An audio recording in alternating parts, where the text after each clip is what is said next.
Welcome to I news. నేను Murali. Operation Sindoor తో పాకిస్తాన్ ప్రధాని షహబాజ్ షరీఫ్ దారికి వచ్చినట్టు కనిపిస్తున్నారు. ఆపరేషన్ సింధూర్ కు ముందు రెచ్చగొట్టే వ్యాఖ్యలు చేసిన ఆయన ఇప్పుడు తగ్గారు. తాజాగా ఆయన ఆమై తుషాకూర్ అనే కార్యక్రమంలో పాల్గొన్నారు. శాంతి చర్చలు జరపాలని అన్నారు. భారత్ పాకిస్తాన్ ఇప్పటివరకు 3 యుద్ధాలు చేసినా సాధించింది ఏమీ లేదని చెప్పారు. రెండు దేశాలు పీస్ఫుల్ నైబర్స్ మాదిరిగా కూర్చొని శాంతి చర్చలు జరపాలని పాక్ ప్రధాని అన్నారు. కశ్మీర్ అంశంతో పాటు అన్ని అంశాలను పరిష్కరించుకోవాలని, అప్పుడే శాంతి నెలకొంటుందని షహబాజ్ షరీఫ్ చెప్పారు. శాంతి నెలకొంటే ఆ తర్వాత ఇరు దేశాలు ఉగ్రవాద వ్యతిరేక చర్యల్లో పరస్పరం సహకరించుకోవచ్చని షహబాజ్ షరీఫ్ అన్నారు. ఇదిలా ఉంటే పహల్గాం ఉగ్రదాడి తర్వాత ఆపరేషన్ సింధూర్ చేపట్టిన భారత్ ఇప్పుడు పాకిస్తాన్పై దౌత్య యుద్ధానికి సిద్ధమవుతోంది. పాకిస్తాన్ ప్రేరేపిత ఉగ్రవాదం గురించి అంతర్జాతీయ వేదికలపై మాట్లాడేందుకు అఖిలపక్ష బృందాలను వివిధ దేశాలకు పంపనుంది. వచ్చే వారమే భారత అఖిలపక్ష బృందాల విదేశీ పర్యటనలు మొదలవుతాయి. దాదాపు 10 రోజుల పాటు ఈ పర్యటనలు కొనసాగనున్నాయి. కేంద్ర ప్రభుత్వం సూచించే దేశాల్లో అఖిలపక్ష బృందాలు పర్యటిస్తాయి. ఈ దౌత్యపరమైన కసరత్తుల్లో భాగమయ్యేందుకు భారత్లోని విపక్ష పార్టీలు కూడా అంగీకారం తెలిపాయి. దీంతో ఆయా ప్రతిపక్ష పార్టీల సభ్యులకు అఖిలపక్ష బృందాలలో చోటును కల్పించనున్నారు. మొత్తం 7 అఖిలపక్ష బృందాలను విదేశీ పర్యటనకు పంపనున్నారు. ఒక్కో అఖిలపక్ష బృందంలో ఎంతమంది సభ్యులు ఉంటారనే దానిపై ప్రభుత్వ వర్గాల నుంచి స్పష్టత రావాల్సినటువంటి అవసరం ఉంది. ఇదే అంశానికి సంబంధించి మనతో డిబేట్లో పార్టిసిపేట్ చేస్తున్నారు తులసిరెడ్డి గారు, Congress AICC media chairman, senior నాయకులు లైవ్లో సిద్ధంగా ఉన్నారు. అలాగే గంగాపురం వెంకటరెడ్డి గారు, బీజేపీ అధికార ప్రతినిధి, సీనియర్ నాయకులు, ఇరువురు కూడా లైవ్లో సిద్ధంగా ఉన్నారు. ముందుగా తులసిరెడ్డి గారు నమస్తే. నమస్తే. ఎస్, అఖిలపక్ష బృందాల పర్యటన ఏ విధంగా ఉండబోతుందంటారు? నిజంగా ఎటువంటి నిర్ణయాలు తీసుకునేటువంటి అవకాశం, ఎటువంటి సూచనలు ఇచ్చేటువంటి అవకాశం, ఏం చేస్తే బాగుంటుందనేటువంటి ఒక మాట. గతంలో కాంగ్రెస్ పార్టీ తీసుకున్నటువంటి కొన్ని నిర్ణయాలకు సంబంధించి కూడా సోషల్ మీడియాలో వచ్చినటువంటి కొన్ని అప్డేట్స్ కూడా చూసినటువంటి పరిస్థితి ఉంది. అప్పట్లో కూడా కొంచెం డామినేషన్ విధానంలోనే నడిచింది. అప్పుడు కూడా పాకిస్తాన్ ఒకంత దారికి వచ్చినటువంటి పరిస్థితి ఉందనేటువంటి కొన్ని సోషల్ మీడియాలో కూడా చూసినటువంటి పరిస్థితి ఉంది. ఎటువంటి కీలక సూచనలు చేసే ఛాన్స్ ఉంది కాంగ్రెస్ పార్టీ? నా అభిప్రాయం ప్రకారంగా మెయిన్గా ఉగ్రవాదం గురించి ఉంటుంది. మిగతా ఇష్యూస్ ఈ యొక్క అఖిలపక్ష బృందాల్లో వచ్చేసి అక్కడ మెయిన్గా పాకిస్తాన్ వచ్చేసి ఉగ్రవాదాన్ని ప్రోత్సహిస్తూ ఉంది.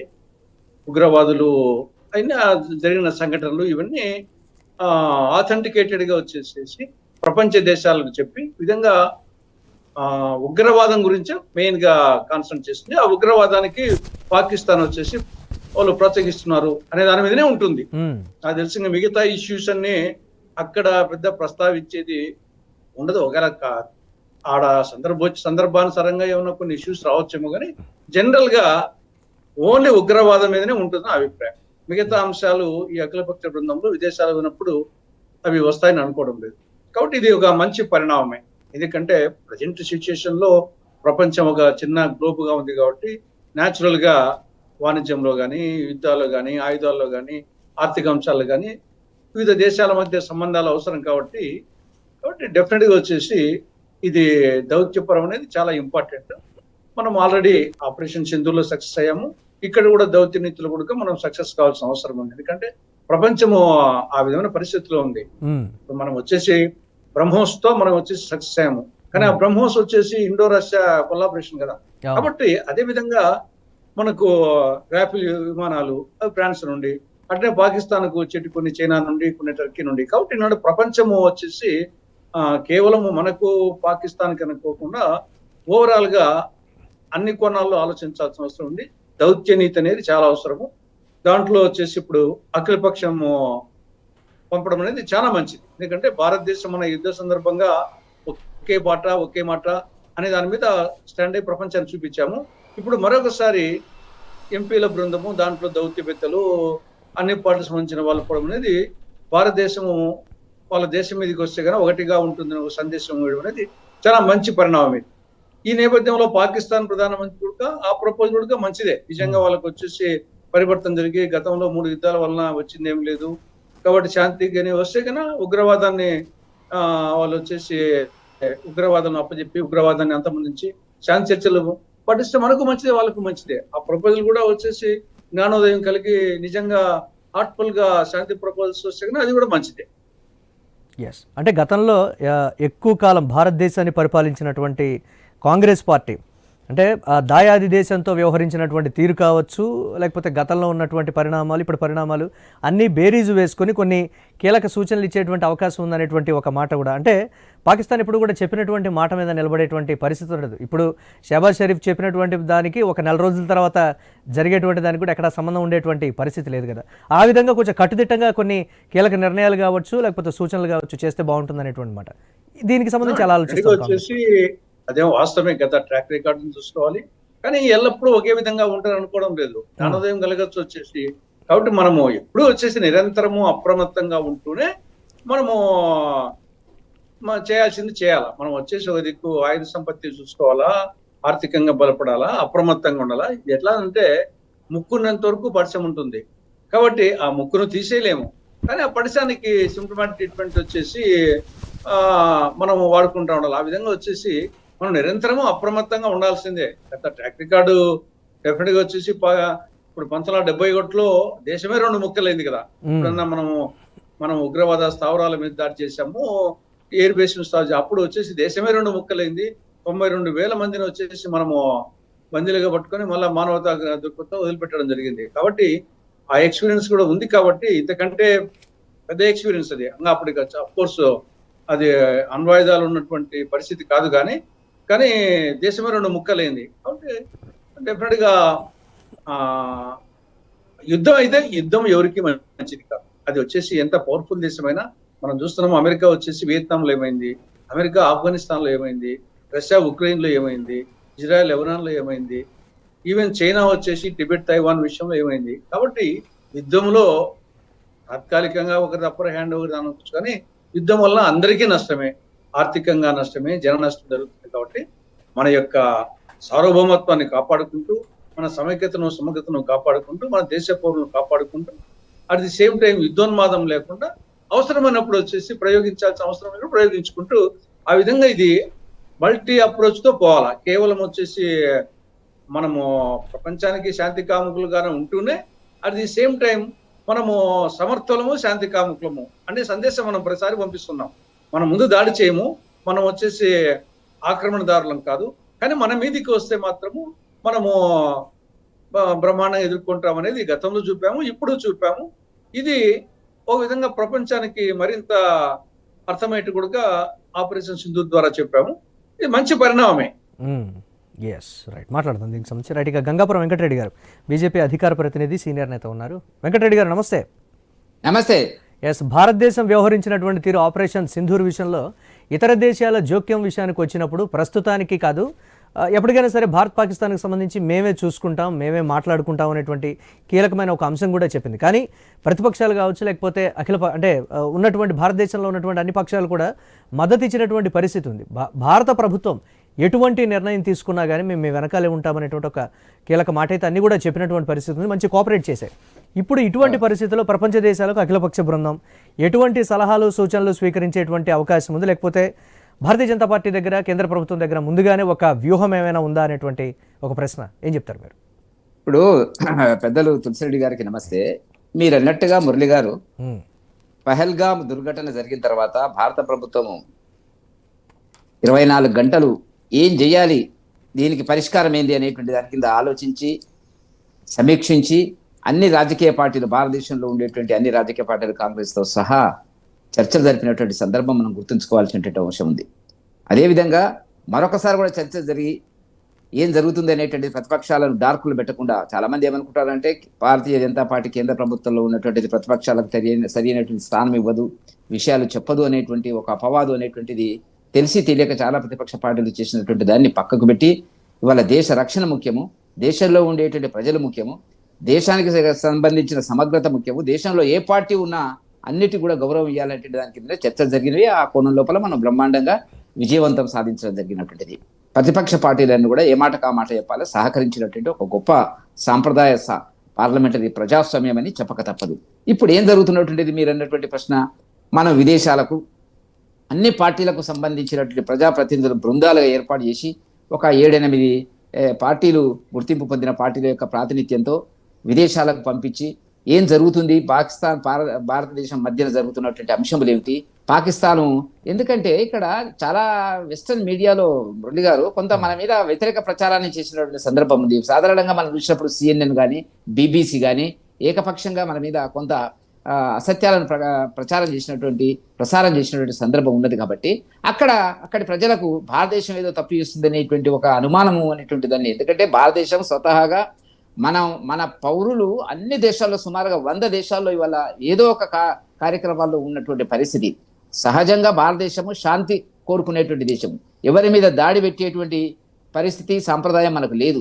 మన మీద దాడి పెట్టిన తర్వాత మన మహిళల ముందు వాళ్ళ కుటుంబ సభ్యులను హత్య చేసిన తర్వాత, కాల్చి చంపిన తర్వాత, గన్ పాయింట్లో కాల్చి చంపిన తర్వాత భారతదేశం ఒక్కసారిగా మరి ఉరికి పడ్డటువంటి సందర్భం. కాబట్టి ఆ వెస్టర్న్ మీడియాలో జరుగుతున్నట్టు కొంత ప్రచారాన్ని మనం తగ్గించాలా.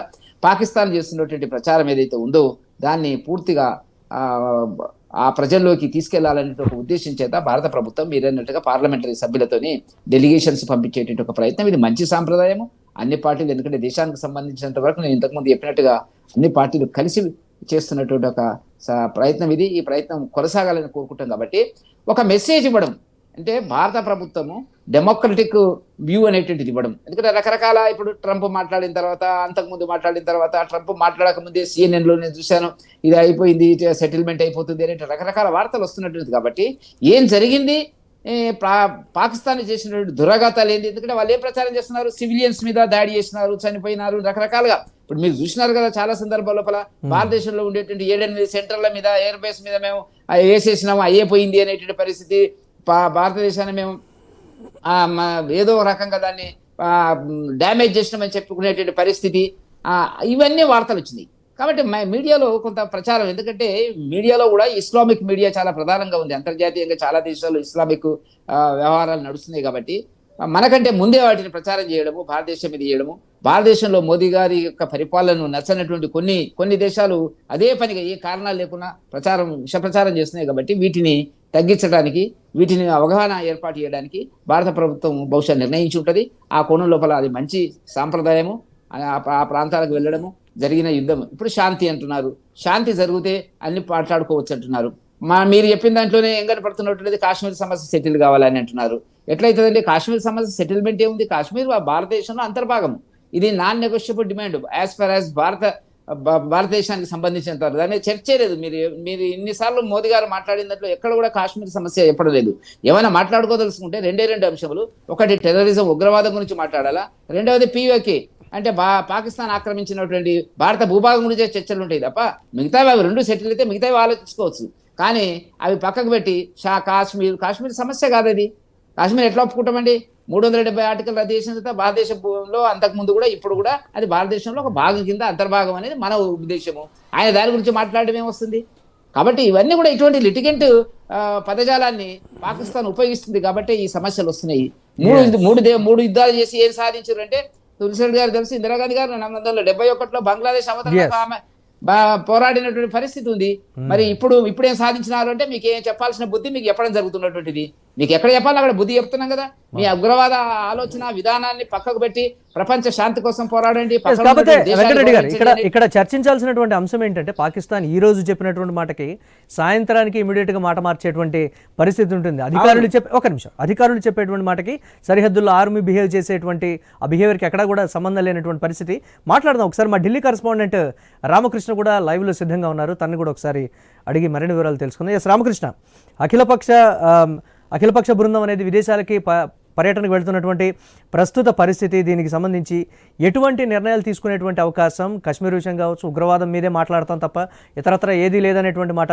కానీ పాకిస్తాన్ వైపు నుంచి కూర్చొని మాట్లాడుకుంటే అన్ని సమస్యలు సరైపోతాయనేటువంటి రకరకాల విమర్శలు కావచ్చు, రకరకాల సూచనలు కావచ్చు, అన్ని వర్గాల నుంచి వస్తున్నటువంటి పరిస్థితి ఎలా ఉండబోతుంది ఆ పర్యటన? దీనికి సంబంధించి అప్డేట్స్ ఏంటి ఓవరాల్గా?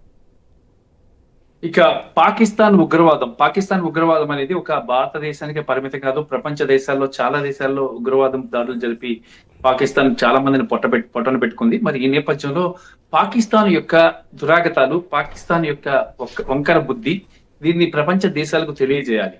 అది ప్రధాన ఉద్దేశం భారతదేశానికి. అందుకే ఇక్కడ ఎంపీస్ అందరినీ కూడా టీమ్స్ గా చేసి వాళ్ళని శశిధరుని ఒకవైపు, అలాగే సుప్రియా సులేని ఒకవైపు, ఇంకా షిండేని ఇంకొక వైపు, అందరినీ కూడా కొన్ని దేశాలకు పంపిస్తున్నారు. పాకిస్తాన్ ఉగ్రవాదం ఇలా ఉంటుంది, పాకిస్తాన్ యొక్క వక్రబుద్ధి ఈ విధంగా ఉంటుంది. అంటే కాల్పుల విరమణ ఒప్పందం అయిన తర్వాత కూడా ఆ రోజు సాయంత్రం 2 గంటలకి మళ్ళీ కాల్పులు చేయడం, ఆ తర్వాత 2 రోజులకి మళ్ళీ కాల్పులు చేయడం, ఇలా పాకిస్తాన్ ఒక బుద్ధి సరైనది కాదు. అంటే వాళ్ళకి ఏదో వాళ్ళకి సింధు నది నీటిని ఆపేశాము, యుద్ధం చేసి వాళ్ళ స్థావరాలను బాగా బ్లాస్ట్ చేశాం కాబట్టి వాళ్ళు డౌన్ లో ఫాల్ లో ఉన్నారు, కాబట్టి వాళ్ళు కొద్దిగా వంగినట్టు ఉన్నారు. కానీ వాళ్ళు ఎప్పుడు కూడా తాచుపాము లాంటి వాళ్ళు, ఏ రోజు ఎప్పుడు ఎలా కాటేస్తారో తెలియదు. అలాంటి వాళ్ళతో చాలా జాగ్రత్తగా ఉండాలనేది. దాంతో పాటు ప్రపంచ దేశాలు మొన్న జరిగిన విషయంలో ఏంటంటే కొన్ని దేశాలు పాకిస్తాన్ కి సపోర్ట్ చేశాయి. పెద్ద దేశం చైనా లాంటి దేశం కానీ, మిగతా అజర్బైజాన్ కానీ, టర్కీ కానీ, ఇంకా కొన్ని దేశాలు పాకిస్తాన్ కి సపోర్ట్ చేశాయి. మరి యునైటెడ్ నేషన్ ఆర్గనైజేషన్ మాత్రం చెప్పింది పాకిస్తాన్ తప్పే, పాకిస్తాన్ దూకుడు చర్యలు మానుకోవాలని చెప్పింది. ఈ నేపథ్యంలో ప్రపంచం మొత్తానికి తెలియాలి. ఇప్పటికే ఆల్రెడీ ఏం చేశారంటే భారతదేశంలోని ఉన్నటువంటి అంబాసిడర్స్, అన్ని దేశాల అంబాసిడర్స్ కి కూడా తాజా పరిస్థితిని వివరించారు. మీ దేశం పాకిస్తాన్ ఈ విధంగా ఉంది, ఇలా ఉంది, మీ దేశాలకు మీరు చెప్పండి అని. అలాగే ఇక్కడ ఎంపీస్ టీమ్, భారతదేశం అంటేనే ఇప్పుడు అగ్రరాజ్యం, భారత్ కూడా అగ్రరాజ్యమే, అమెరికాకు తగ్గట్టుగా ధీటుగా ముందుకు వెళ్తుంది. మరి కొద్ది రోజుల్లో డెవలప్డ్ కంట్రీగా మారబోతుంది భారతదేశం, చైనా, రష్యా, అమెరికాకి సరిసమానంగా. సో మనం కూడా ఒక అగ్రరాజ్యమే. ఇలాంటి దేశం అందరికీ అన్ని ప్రపంచంలో కొన్ని దేశాలకి వాళ్ళకి చెప్పాలి, వాళ్ళకి వివరించాలి ఈ విషయాలన్నీ కూడా. ఇది మంచి ఈ ప్లాన్ అనే చెప్పాలి.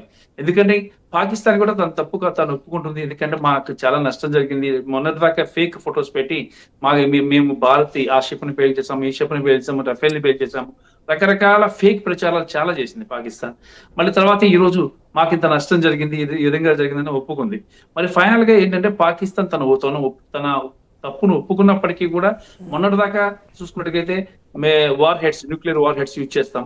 ఎప్పుడు న్యూక్లియర్ వార్ హెడ్స్ యూజ్ చేస్తారు అంటే ఈ యుద్ధాన్ని ఒక అమెరికాకు చెందినటువంటి ఒక డిఫెన్స్ అనలిస్ట్ ఆల్రెడీ దీన్ని 2001లోనే చెప్పారు, 2008లో చెప్పారు, ఒక బుక్ లో రాశారు ఆయన. పాకిస్తాన్ ఎప్పుడు న్యూక్లియర్ వార్ హెడ్స్ యూజ్ చేయగలుగుతుంది, పాకిస్తాన్ యుద్ధం వస్తే ఏం జరుగుతుంది అనేది. పాకిస్తాన్ దగ్గర ఉన్న వెపన్స్ అన్ని కూడా అయిపోయిన నేపథ్యంలో వాళ్ళకి ఆర్థిక పరిస్థితి కుంగిపోయి వాళ్ళు అట్టడుగు స్థాయికి వెళ్ళిపోయి ఆకలి కోసం అలమటించినప్పుడు అప్పుడు వాళ్ళు భారతదేశం మీద న్యూక్లియర్ వార్ హెడ్స్ యూజ్ చేస్తారు. వాళ్ళు వాళ్ళకున్న ఒకే ఒక ఆధారం అదే అని. ఆఖరికి అవి కూడా మొత్తం పాడైపోయినాయి. ఎందుకంటే నూర్ఖాన్ ఎయిర్ బేస్ మీద భారత్ బాలిస్టిక్ క్షిపణులతో దాడి చేసినప్పుడు ఆ ఎఫెక్ట్ అక్కడ పడి న్యూక్లియర్ లీక్ అవ్వడం, గ్రామాల ప్రజలను తరలించేయటం, ఇవన్నీ కూడా జరిగిపోయింది. కానీ అవి కూడా ఉపయోగించే పరిస్థితి పాకిస్తాన్కి లేదు. పాకిస్తాన్ ఒక చచ్చిన పాము అయినప్పటికీ కూడా చెప్పలేము, అది ఇంకోసారి మళ్ళీ బలం పుంజుకుని లేచే అవకాశం ఉంది. ఎందుకంటే చైనా ఉంది వెనకతల, అమెరికా కూడా దొంగ సపోర్ట్ చేస్తుంది. 8,500 కోట్ల రూపాయలు రుణాలు పాకిస్తాన్కి రావడానికి పరోక్షంగా IMF లో 17% హోటా కలిగినటువంటి అమెరికా వాళ్ళకి సపోర్ట్ చేసి 8,500 కోట్లు ఇప్పించింది. ఒకవైపు మనతోనేమో మంచిగా ఉంటుంది, వ్యాపారం చేసుకుంటుంది, మళ్ళీ పాకిస్తాన్ తో డబ్బు ఇస్తుంది. ఆ డబ్బు వాళ్ళు ఏం చేస్తారు, దాంతో బలం పుంజుకుని తిరిగి మళ్ళీ మన మీద దాడి చేయడానికి ప్రయత్నం చేస్తారు. ఇలాంటి పరిస్థితులు ఏంటంటే భారతదేశానికి చాలా పాకిస్తాన్ నమ్మే పరిస్థితి. అలాగే మాట ఇమ్మీడియట్ గా కూడా మార్చేటువంటి ధోరణి కావచ్చు, లేకపోతే ఇమ్మీడియట్ గా కూడా తన షేడ్స్ అన్ని కూడా మార్చేటువంటి పరిస్థితి ఉంది, పాకిస్తాన్ నమ్మడానికి వీలైనటువంటి పరిస్థితి. Thanks for updates Ramakrishna. Right, ఇక తులసిరెడ్డి గారు, గతంలో కాంగ్రెస్ పార్టీ తీసుకున్న నిర్ణయాలు ప్రస్తుతం కూడా కొన్ని పరిస్థితుల్లో కీలకంగా మారినటువంటి కొన్ని పరిస్థితులు అయితే ఉన్నాయి. మరి అప్పుడు తీసుకున్నటువంటి నిర్ణయాల్లో కొన్ని ఇప్పటికీ కూడా పాటిస్తున్నటువంటి పరిస్థితులు అయితే ఉన్నటువంటి సిచ్యువేషన్, పాకిస్తాన్ అప్పట్లో ఏ విధంగా అయితే కట్టడి చేశారో అలాంటి కీలక నిర్ణయాలే మరికొన్ని కూడా కాంగ్రెస్ పార్టీ చేస్తే బాగుంటుందనేటువంటి ఒక మాట. ఎటువంటి నిర్ణయాలు చేస్తే బాగుంటుందని ఇప్పుడు కాంగ్రెస్ పార్టీ ప్రణాళికలు రచిస్తుంది?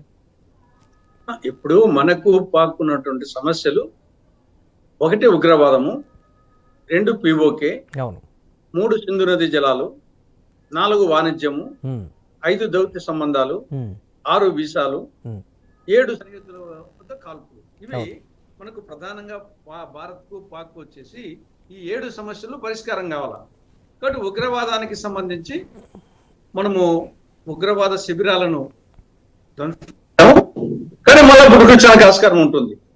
రెండవది వచ్చేసి నిన్న ఉగ్రవాదులకు వచ్చేసి మేము ఉగ్రవాదం లేదంటూనే ఉగ్రవాదులకు వచ్చేసి అధికార లాంఛనాలతో వాళ్ళు అంత్యక్రియ చేయడం జరిగింది. ఆడ మొత్తం సైనికాధికారులు పాల్గొనడం జరిగింది.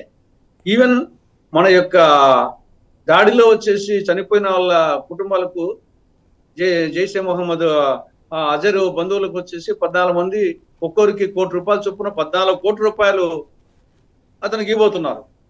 కాబట్టి వాళ్ళు పైకి చెప్పినంత మాత్రాన స్పష్టంగా వచ్చేసి ఉగ్రవాదం వాళ్ళే వచ్చేసి అంతకీయులు అధికారులు అంచనా జరుపుతున్నప్పుడు ఇంకా వాళ్ళ దృష్టిలో వాళ్ళ దేశభక్తులుగా, మనం ఉగ్రవాదులు అంటున్నాం, వాళ్ళు దేశభక్తులుగా భావిస్తున్నారు. వాళ్ళకి వచ్చేసి ఒకరికి ₹1,00,00,000 వచ్చేసి ఇవ్వబోతున్నారు, 14 కోట్లు మసూద్కి ఇవ్వబోతున్నారు. కాబట్టి వాళ్ళు చర్యలు ఆ విధంగా ఉన్నాయి. వీరు ఇంతకుముందు వారు చెప్పినట్లు IMF ఫండ్ అది పెద్ద అమౌంట్, దానికి వివిధ దేశాలు వచ్చేసి సహకరించకుండా ఉంటే అంత వచ్చేది కాదు కదా. కాబట్టి ఇవన్నీ దృష్టిలో పెట్టుకోవాలా. మొన్న టర్కీ ఆయుధాలు వచ్చాయి, చైనా ఆయుధాలు వచ్చాయి. కాబట్టి డెఫినెట్ గా మనం వచ్చేసి పాకిస్తాన్ వచ్చేసి మనం చావుదెబ్బ తీసినప్పటికీ అండర్ ఎస్టిమేట్ చేయాల్సిన అవసరం లేదు.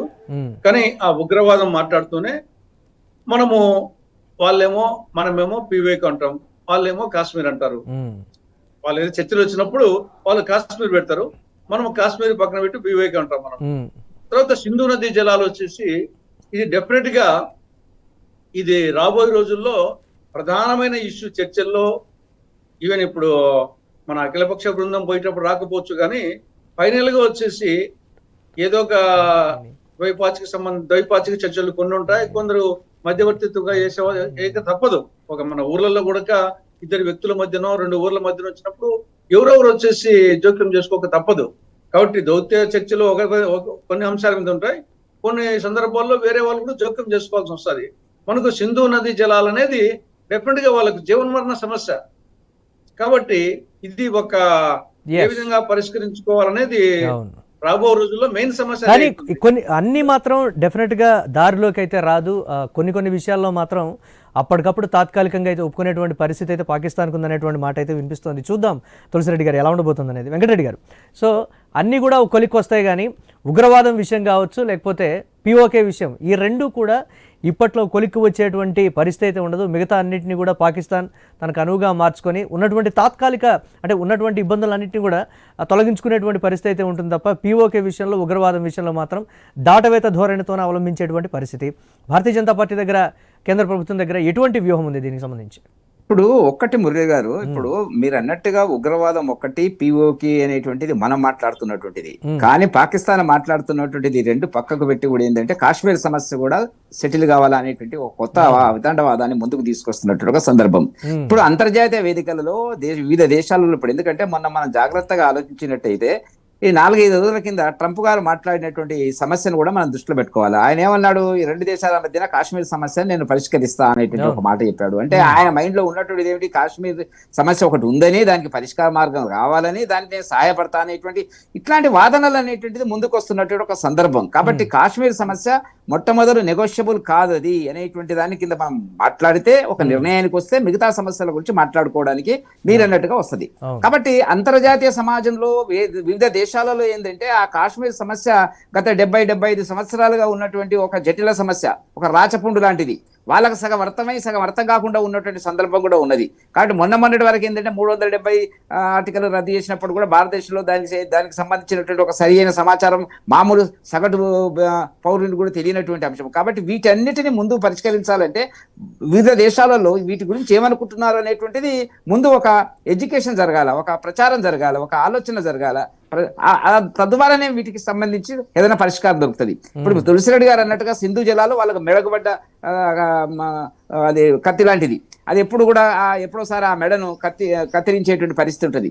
కాబట్టి వాళ్ళు ఏంటంటే తాత్కాలిక ప్రయోజనాల కోసం మీరన్నట్టుగా వాళ్ళని ఎప్పుడు నమ్మలేనటువంటి పరిస్థితి లోపల ఇవాళ ఏవో కొన్ని అవసరాల కోసం మనతో శాంతి చర్చలను పెట్టి అవన్నీ మనం ఏవైతే రద్దు చేసినామో వాటిని తిరిగి తీసుకుని ఇప్పుడు వాస్తవానికి పౌరసత్వం సంబంధించిన సమస్యలు ఉన్నాయి.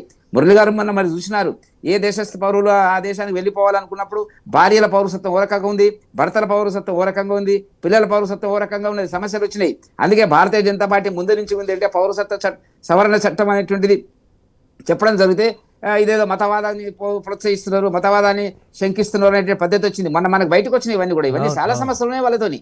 ఎందుకంటే పెళ్లిళ్ళు చేసుకున్నారు, మన మహిళలు అక్కడ ముస్లిం మహిళలు పెళ్లిళ్ళు చేసుకున్నారు, వాళ్ళు అక్కడ ఇక్కడనే కొనసాగుతున్నారు. పిల్లలేమో అక్కడ పౌరసత్వం ఉంది, వాళ్ళ పెంపుడు సంబంధించినటువంటి అంశాలు భారతదేశంలోనే చాలా జటిలమైన సమస్యలు ఉన్నాయి. ఇది ఒక అవకాశం దొరికింది మనకి, ఇప్పుడు వీటన్నిటికీ ఒక పరిష్కారం జరగాలి. కాబట్టి ప్రపంచంలో భారత ప్రభుత్వం చేస్తున్నటువంటి ఒక ప్రయత్నం ఏంటంటే పాకిస్తాన్ అనుసరిస్తున్నటువంటి ఈ టెర్రరిజం ఏదైతే ఉందో ఇది అంత తొందరగా ఇప్పుడు చాలా దేశాలకు, తులసిరెడ్డి గారు అన్నట్టుగా చాలా దేశాలకు విస్తరించి ఉంది. ఇది ఒక నెట్వర్క్. మనమేమో ఒక భారతదేశము మన వరకే ఆలోచిస్తాము, కానీ ఈ నెట్వర్క్ అనేటువంటిది అంతర్జాతీయ నెట్వర్క్ ఉన్నది. వీళ్ళకి ఈ ఇస్లామిక్ టెర్రరిజం లింకులు ఉన్నాయి కాబట్టి వాళ్ళు చెప్పేవాళ్ళు. అయినా కూడా మొన్న జరిగినటువంటి సంఘటనకు సంబంధించినటువంటి ఏదైతే ఉందో చాలా ముస్లిం దేశాలు పాకిస్తాన్ సమర్థించలేదు. వాస్తవానికి అది చాలా మంచి చర్య. ఈవెన్ చైనా కూడా సమర్థించినట్టుగానే కాలం గడిపినటువంటి పరిస్థితి ఉన్నటువంటిది ఒక టర్కీని వదిలిస్తే. అందుచేత ప్రపంచవ్యాప్తంగా భారతదేశం అనుసరిస్తున్నటువంటి విదేశీ దౌత్య సంబంధాలు కానీ, పాకిస్తాన్ చేస్తున్నటువంటి దురాగతమైన చర్యలు కానీ, అక్కడ జరుగుతున్నటువంటి సంఘటనలు కానీ, చేస్తున్నటువంటి చెడ్డ ప్రచారాన్ని కానీ ఒక ఐడియా మనం ఇవ్వాలి అనేటువంటి దాని కింద బహుశా ప్రతిపక్ష పార్టీలన్నీ కూడా ఆ సభ్యులంతా కూడా తిరిగి ఒకసారి వచ్చిన తర్వాత అదొకటి లేకపోయినట్టయితే కమ్యూనికేషన్ శాశ్వత సమస్యలకు పరిష్కారం దొరకాలనేటువంటి ఒక ఆలోచన అందరూ చేస్తున్నటువంటి పరిస్థితి. కాకపోతే ఏంటంటే ఎంత జటిలంగా ఉన్నాయి అని అంటే అది ఒక రోజులోనో లేకపోతే ఒకసారి కూర్చొని మాట్లాడుకుంటేనో ఇమ్మీడియట్గా కూడా తొలగిపోయేటువంటి పరిస్థితి లేదు. కానీ ఉన్నటువంటి ప్రస్తుత పరిస్థితి, రెండు దేశాల మధ్య ఉన్నటువంటి ఒక క్లిష్టమైన పరిస్థితిలో ఎంతో కొంత ఊరటనిచ్చేటువంటి పరిస్థితి ఉంటే బాగుంటుంది అనేటువంటిది అయితే ప్రపంచవ్యాప్తంగా అందరూ ఆలోచిస్తున్నటువంటి పరిస్థితి. Right, thank you